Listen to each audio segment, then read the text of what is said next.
Kain guys, namiss kong kumain ng nori. Oh, tapos ang ginawa ko, ano ko sa kanin. Ito nori, tapos lettuce.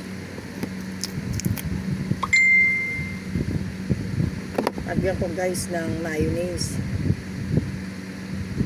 Tapos tapon ko dito sa nori guys. Tapos kanin. Kahit kanin lang natin to guys. Oh. Balot ko siya.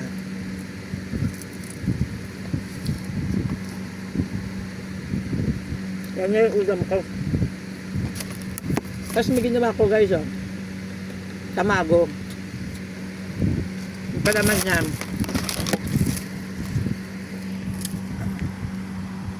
Palaman niya hotdog. Yung isa, ano, spam. Yan, oh. Kaiba siya. Ito. Tsaka ito. Japanese food nga. Ginawa ko. Sinamiss ko. Namiss ko.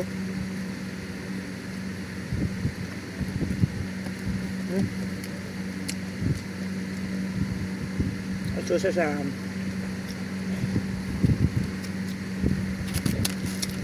masarap talagang may nori guys.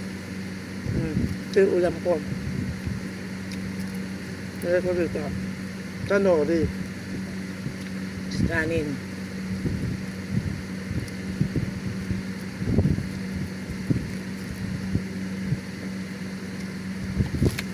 Nung nasa Japan ako, hindi ako makain to noon. Yung takoyaki, ako naman yaki, di ba kinakain? Kung kailan dito ako sa Pilipinas, ako lang halong masarap pala. Pati itong tamago na to.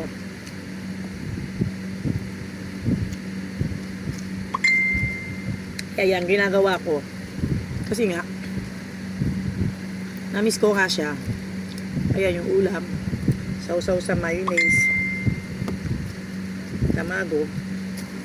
Gusto ko ng may maliit na lettuce, mayonnaise, tapos kanin guys. Yung kanin ko guys, hindi bagong kanin guys. Yung kanin pa yung kahapon guys.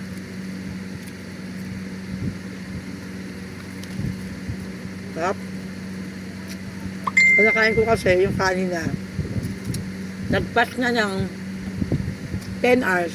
Kaya yung mga kanin kahapon, kahit kung wala ako sa mga kapatid ko, yung kanin nila kahapon, yun ang hinihingi ko. Tapos magsasaing ako ng bago para sa mga anak ko. Sinasapaw ko na lang yung kanin. Mas mainam daw yun sa mga diabetes. Okay guys, bye bye!